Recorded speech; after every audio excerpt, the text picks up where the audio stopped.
Donc bonjour, après avoir présenté le déroulé de ce TP et la démonstration de quelques équations utiles, on va maintenant illustrer à partir de deux petits films la mise en œuvre d'Excel pour l'analyse des résultats expérimentaux que vous allez obtenir. Le premier film va consister à estimer ou à expliquer comment faire pour estimer la masse volumique des billes. Alors je vous rappelle d'abord quelques éléments essentiels. Un échantillonneur vous a permis d'extraire d'un lot de billes un échantillon représentatif de 15 billes. Ces billes, vous les avez pesées de manière cumulative, c'est ce que l'on voit apparaître à l'écran. Le nuage de points que vous allez devoir dessiner doit vous permettre d'émettre une hypothèse de linéarité entre Y et X, X étant le nombre de billes, Y étant les lectures cumulées, et naturellement, la méthode des moindres carrés consiste à minimiser la somme des carrés des écarts entre les valeurs mesurées petit yi et la partie déterministe de votre modèle, traduite ici par Bxi. Le déploiement ou le développement de la somme des carrés des écarts et la recherche du point à dérivée nulle vous permet d'estimer l'équation manquante, et c'est cette équation manquante qui vous permet de trouver la valeur ponctuelle de la pente qui représente ici la masse moyenne des billes. On rappelle qu'il s'agit du rapport entre un produit scalaire et une somme de carrés d'écart. Les points n'étant pas tout à fait alignés sur la droite, il va falloir quantifier ces écarts.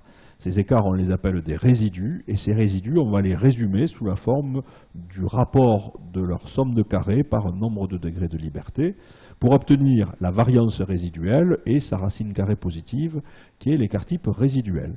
Et cet écart type résiduel va être propagé, c'est le doute qui affecte chacune des lectures petit yi dans l'équation. Ce doute va être propagé par l'intermédiaire de la loi de propagation d'incertitude, qui fait appel à des coefficients de sensibilité. Et la loi de propagation d'incertitude va nous conduire à une formule qui est la variance qui affecte la pente sous une forme simple de rapport de somme de carrés par le produit de la variance résiduelle. On prend la racine carrée pour obtenir l'erreur type, le doute qui affecte la valeur de petit b, et naturellement, à l'aide d'une table de student, on choisit le facteur d'élargissement approprié pour un risque de 5% et pour un nombre de degrés de liberté correspondant au nombre de billes ou au nombre de couples XY que vous avez retenu. Voilà, donc c'est cet intervalle de confiance que l'on va ensuite relativiser par le volume des billes de 2 mm ou des billes de 4 mm pour obtenir le résultat de mesure que l'on cherche, la masse volumique moyenne des billes. Tout ceci a été dit dans la présentation générale du TP et expliqué de façon un petit peu plus longue. Alors on va passer maintenant sur Excel pour voir comment mettre en œuvre la méthode des moindres carrés de façon efficace. Alors, on dispose d'une part, dans la colonne qui est ici, du plan d'essai. C'est le nombre de billes que l'on a positionnées successivement sur le plateau de la balance. Et pour un nombre de billes donné, on a reporté ici la lecture correspondant à ce que l'on lit sur le dispositif afficheur. Et à partir de ces informations, eh bien, il faut trouver l'intervalle de confiance de la masse volumique des billes. Alors, la première formule qu'on va utiliser, c'est la formule d'estimation ponctuelle de la pente. Et cette estimation ponctuelle fait appel au produit scalaire, somme des x, y, que l'on va diviser par la somme des carrés des x, c'est-à-dire la somme des carrés du nombre de billes positionnées sur le plateau de la balance. Alors j'ai prévu ici une cellule pour définir le produit scalaire. Le produit scalaire, on va l'utiliser à partir d'une fonction, on va le mettre en œuvre, pardon, à partir d'une fonction qui s'appelle SOMMEPROD, que je vais chercher. Et dans cette fonction SOMMEPROD, je précise qu'ici, je vais faire le produit scalaire entre le vecteur qui contient les nombres de billes et le vecteur qui contient les lectures correspondantes, soit un produit scalaire égal à 13. Il faut ensuite diviser ce produit scalaire par la somme des carrés des xi. On va utiliser ici encore une fonction somme. Cette fonction somme, c'est somme point carré. Il suffit d'aller sélectionner les valeurs des x, à défaut de leur avoir donné un nom, pour obtenir la somme de leurs carrés, 1240. Et pour connaître la masse moyenne des billes, ce n'est autre que le rapport entre les deux résultats précédents, le produit scalaire et la somme des carrés. Et donc, vous voyez que la masse moyenne des billes est relativement proche de la masse d'une seule bille que vous avez mise au départ sur le plateau de la balance. Alors naturellement, si on connaît maintenant la valeur de la pente, on va pouvoir dessiner le nuage des résidus après les avoir calculés. N'oublions pas que les résidus doivent être aléatoirement distribués de part et d'autre du modèle. Alors pour calculer, on utilise tout simplement le produit de la pente.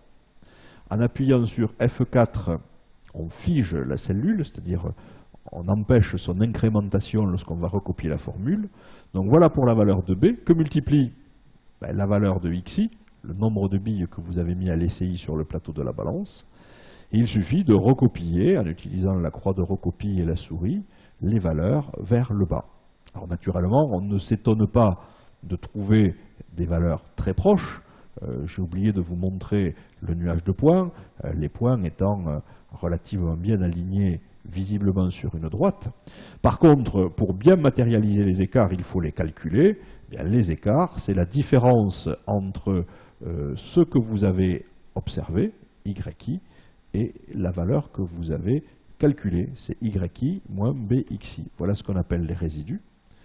Après avoir recopié cette formule de différence vers le bas, on peut et on doit s'assurer, à partir d'un graphique, que les résidus ne présentent pas de valeurs extrêmes trop éloignées de la tendance centrale et qu'ils sont aléatoirement distribués en fonction de l'ordre des mesures. Ici, sur l'axe horizontal, vous avez le nombre de billes qui traduit un petit peu l'ordre d'acquisition des résultats. Dès lors que l'on connaît le vecteur des résidus, on va le résumer en variance résiduelle. La variance résiduelle, c'est la formule que je pointe ou que j'encadre avec la souris. Elle est constituée par la somme des carrés des résidus au numérateur. Bien, ici encore, on va aller chercher la fonction somme point carré. Donc elle se situe dans les dernières fonctions utilisées et je m'en vais sélectionner pour mettre en œuvre cette fonction somme point carré, le vecteur des résidus. Alors cette somme des carrés, il faut naturellement la relativiser parce que plus vous faites d'expérience, plus la somme des carrés augmente. Donc pour obtenir une information moyenne, on la relativise par le nombre de degrés de liberté. Le nombre de degrés de liberté, c'est le nombre de valeurs mises à votre disposition. Tiens, on va découvrir peut-être une fonction qui s'appelle la fonction nombre, n de b.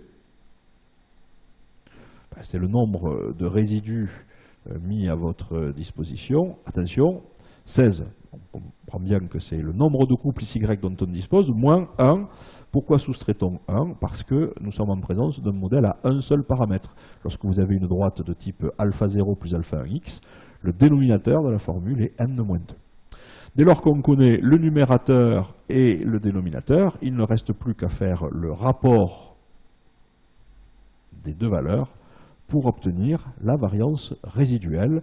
Donc, je rappelle la formule ici. Si vous avez besoin de l'écart type résiduel, il faut prendre la racine carrée positive de cette variance. Pour prendre la racine carrée positive, eh bien, il y a une fonction qui s'appelle racine. Et donc, pour prendre la racine de la variance résiduelle, il suffit de sélectionner dans l'argument de la fonction le nombre dont on veut prendre la racine. Cette racine s'exprime, l'écart type de mesure s'exprime dans la même unité que vos lectures. Voilà. Il faut maintenant calculer le doute sur la pente. Par le biais de la loi de propagation d'incertitude, on fait apparaître ici la variance de la pente. La variance qui affecte la pente, c'est le rapport de la variance résiduelle par la somme des carrés des écarts. Donc égale la variance résiduelle qui est ici, divisée par la somme des carrés des x. Donc voilà quel est le doute qui affecte la pente. On a besoin de l'écart type de la pente pour pouvoir, on voit apparaître ici, calculer l'intervalle de confiance de la masse moyenne. On va utiliser de la même façon que précédemment la fonction racine pour ramener une variance à la notion d'écart type. On va prendre la racine de cette quantité. Pour fabriquer un intervalle de confiance, il faut naturellement choisir un risque et un facteur d'élargissement. Alors le risque de première espèce, on va choisir 5%, et la valeur du facteur d'élargissement est lue, puisqu'on est dans le cadre d'une évaluation de type A des incertitudes. Ce facteur d'élargissement est lu directement dans une table de student, et la table de student est tabulée dans Excel à partir d'une fonction qui s'appelle, alors attention, la fonction est un peu importante, loi.student, point inverse, point bilatéral. On nous dit que cette fonction, à partir d'une valeur de probabilité, c'est le risque alpha et d'un nombre de degrés de liberté, ça renvoie la variable petit t, donc c'est ce qui nous intéresse. La probabilité est dans cette cellule, le nombre de degrés de liberté a été calculé ici, et donc on voit apparaître une valeur proche de 2, ce qui est classique quand on travaille avec des effectifs d'échantillons plus grands que 10 avec des risques de 5%. À partir de là, on va appliquer la formule pour la masse moyenne des billes, c'est la valeur de l'estimation ponctuelle, petit b, moins t fois s de petit b. Et de la même façon, pour la limite supérieure, c'est la valeur de l'estimation ponctuelle plus la valeur de t fois l'écart type sur la pente. Alors, tous les calculs jusqu'à présent ont été menés en grammes. Naturellement, la masse volumique des billes va être exprimée dans le système international d'unités, donc en kilogrammes par mètre cube. Donc 1 gramme, c'est 10-3 kilos. Donc je prends la limite inférieure et je la divise par 1000. Et je prends la limite supérieure que je divise également par 1000. Alors il ne faut pas hésiter au bout d'un certain temps, lorsqu'on ne voit plus de différence, à utiliser un format d'affichage qui n'est pas le format nombre, mais qui est le format scientifique. Et on va lui demander d'afficher avec nombre de décimales que vous voulez, en format scientifique, les limites supérieures de l'intervalle recherché. Voilà. Donc 1,078 10-5 et 1,079 de mémoire, 10-5 pour la limite supérieure. Il suffit maintenant de calculer le volume des billes à partir du diamètre. Donc la formule est rappelée à côté, c'est 4/3 de pi fois le cube du rayon, et le rayon c'est le diamètre des billes divisé par 2 au carré. Donc le diamètre des billes, on l'a mis en mètres, de façon à obtenir un résultat en mètres cubes, de façon à obtenir par la division de masse en kilos par un volume en mètres cubes, une masse volumique en kilogrammes par mètre cube. Alors, ceci est l'occasion de mettre en œuvre la fonction pi, égale 4 fois au numérateur pi. La fonction pi, vous pouvez aller la chercher directement à partir d'insérer une fonction. C'est ce qu'on appelle une fonction sans argument. Une fonction sans argument, vous allez aller la chercher. Elle doit faire apparaître une ouverture et une fermeture de parenthèse. À l'intérieur des deux, et naturellement, il n'y a aucun argument. Donc voilà, 4 fois pi. Alors attention, on n'a pas fini notre calcul. 4 fois pi, que multiplie le diamètre des billes à la puissance 3. Donc je sélectionne et je mets à la puissance 3. Et j'ai fini d'organiser le numérateur de la formule que vous voyez à l'écran. Divisé par, au dénominateur, je peux faire le calcul de tête, 3 fois 2 puissance 3, 2 puissance 3, ça fait 8, 8 fois 3, ça fait 24, Et donc, voilà le volume des billes, exprimé en mètres cubes. Il ne me reste plus maintenant qu'à faire le rapport de la limite inférieure de confiance de l'intervalle traduisant la masse moyenne par le volume de la bille. Donc, égale la limite inférieure divisée par le volume de la bille. 2573 kg par mètre cube, et pour la limite supérieure, eh bien, je prends de la même façon la limite supérieure de l'intervalle divisée par le volume de la bille, 2576 kg par mètre cube. Donc on a un intervalle de largeur 3 kg par mètre cube à ramener à l'ordre de grandeur qui est de 2570 kg. Donc c'est une incertitude faible. On retiendra pour la suite des calculs la masse volumique moyenne des billes. La masse volumique moyenne des billes, on l'obtient en faisant la somme de ces deux valeurs, de façon très simple, et en divisant cette somme par 2. Voilà. Donc la somme que l'on va reporter dans la suite du calcul, eh bien, c'est 2575,21 kg par mètre cube.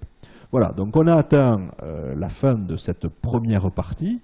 Vous pouvez retrouver tout ceci en utilisant la fonction droite-règle ou en utilisant la fonction utilitaire d'analyse que l'on avait décrit dans des séances dédiées à Excel, mais j'ai essayé ici de vous rappeler étape par étape comment, à l'aide de fonctions élémentaires, on peut arriver au résultat de mesure. Alors avant de passer naturellement à la suite, je vous rappelle que lorsqu'on est perdu dans Excel, il est possible de faire appel à un auditeur de formules. Donc dans le ruban formule, vous avez un auditeur de formules qui vous permet de repérer, par exemple, pour le calcul de la variance de la pente, les cellules que vous avez mises en œuvre. Et qui vous permet également de voir, partant de cette cellule, où est-ce que vous êtes allé calculer SB, l'écart type de la pente. Et cet écart type de la pente vous a servi ensuite à calculer les limites inférieures et supérieures. Donc à partir du moment où vous semblez perdu dans Excel, n'hésitez pas à utiliser cet auditeur de formules pour voir si, par mégarde, vous n'avez pas choisi de mauvaises cellules pour alimenter les arguments des fonctions que vous utilisez.